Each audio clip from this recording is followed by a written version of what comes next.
گاہک درزی سے پتلون کی سلائی کتنی لیتے ہو؟ درزی 50 روپے۔ گاہک حیرانی سے اتنی سلائی؟ اچھا نکر کی سلائی کتنی لیتے ہو؟ درزی 10 روپے۔ گاہک تو آپ نکر ہی سی دے، بس ذرا لمبائی 25 انچ رکھ دینا۔ ایک مریض دوسرے سے، ڈاکٹر پرچی پر ایسا کیا لکھتے ہیں کہ صرف میڈیکل سٹور والے ہی سمجھ پاتے ہیں؟ دوسرا مریض، لکھائی تو سمجھ نہیں آتی لیکن مطلب یہی ہوتا ہے کہ میں نے لوٹ لیا ہے، اب تم بھی لوٹ لو۔ ماریا، وعدہ کرو کہ تم مجھے ہمیشہ یاد رکھو گی۔ تم وعدہ نہ بھی لیتے تو بھی میں تمہیں ہمیشہ یاد رکھتی۔ ماریا، تم کتنی اچھی ہو۔ یہ بات نہیں، تمہارا سانس اتنا بدبودار ہے کہ تمہیں کوئی زندگی بھر نہیں بھول سکتا۔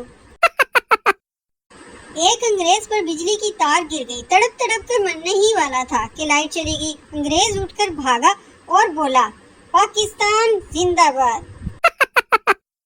میاں بیوی میں جھگڑا ہوا تو بیوی نے ماں کو فون کیا اور کہا، میں آپ کے ہاں آ رہی ہوں۔ ماں نے کہا، اسے اپنے کی سزا ملنی چاہیے، تم وہیں ٹھہرو، میں تمہارے ہاں آ رہی ہوں۔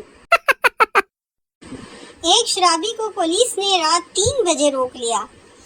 پولیس، اتنی رات کو کہاں جا رہے ہو؟ شرابی، میں شراب، سگریٹ نوشی اور ان کے انسانی جسم پر پڑنے والے برے اثرات پر لیکچر سننے جا رہا ہوں۔ پولیس، واقعی یہ تو بہت اچھی بات ہے، ویسے اس وقت یہ لیکچر دے گا کون؟ شرابی، میری بیوی جناب۔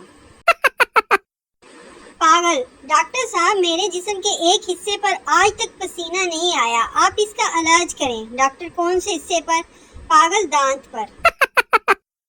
ڈاکٹر مریض سے، آپ کو جب سردی سے بخار چڑھتا ہے تو کیا دانت بھی کٹ کٹ بجتے ہیں؟ مریض، معلوم نہیں جناب، کیونکہ ہمارے دانت تو رات کو میز پر رکھے ہوتے ہیں۔